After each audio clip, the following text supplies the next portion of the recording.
ఈ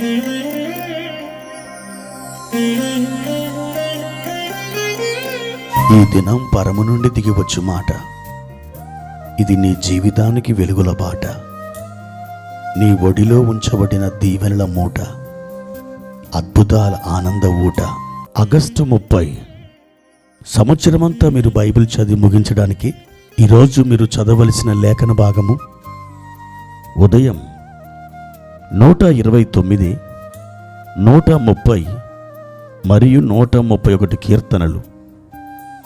సాయంత్రం 1 కొరింథీ పత్రిక 11వ అధ్యాయము 1 నుండి 16 వచనాల వరకు.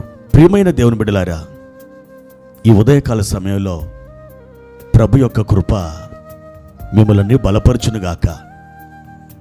దినదినము ప్రభు సన్నిధిలో మీరు ఆత్మీయంగా ఎదుగుతూ ఉన్నారా? బలపడుతున్నారా? మీ ఆత్మ అంతకంతకు బలము పొందుకొని మీరు ప్రభు యొక్క చిత్తాన్ని చేయడానికి మీ జీవితాలని దేవుని వైపుకు మీరు తిప్పుకుంటున్నారా? ఈ లోకంలో మనం కేవలం బాటసారులు మాత్రమే, యాత్రికులం మాత్రమే.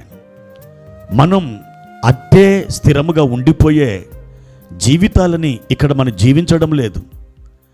ఏదో ఒక దినాన ఈ లోకాన్ని మనం వదిలిపెట్టి వెళతాం. అయితే మీరు, నేను, మనమందరం ఇంకా ఎంతకాలం ఈ భూమి మీద ఉంటామో తెలియదు. రహస్యములు మన ప్రభు అయిన దేవునికే చెందుతాయి కనుక అవన్నీ ఆయనకే తెలుసు, అవి ఆయనే చూసుకుంటాడు.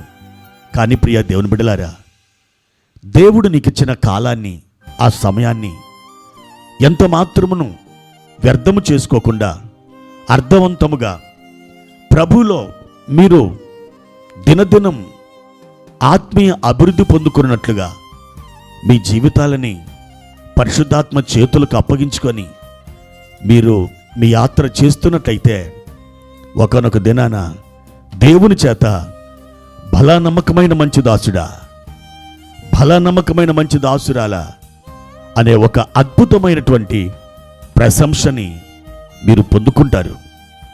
ప్రియ దేవుని బిడ్డలారా, ఈ ఉదయకాల సమయంలో ప్రభు వారిచ్చిన వాక్య భాగాన్ని చదువుకుందాం.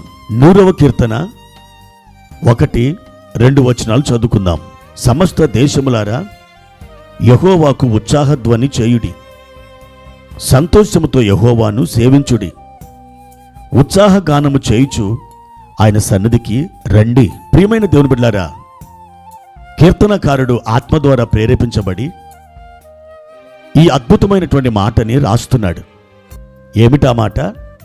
సంతోషముతో యెహోవాను సేవించుడి.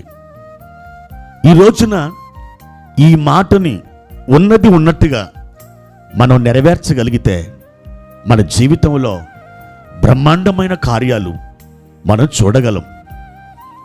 అనేకులు ప్రభువుని ఆరాధించడానికి లేదా ప్రభు సన్నిధికి వెళ్ళడానికి ఎంతో కష్టపడుతుంటారు. అది మోయలేని ఒక భారముగా వారు భావిస్తుంటారు.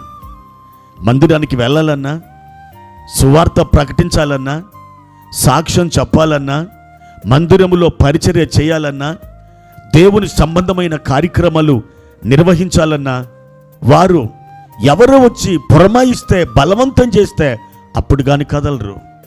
నా ప్రియమైనటువంటి దేవుని బిడ్డలారా, మీరు అలాగూ ఎంత మాత్రం ఉండకూడదు.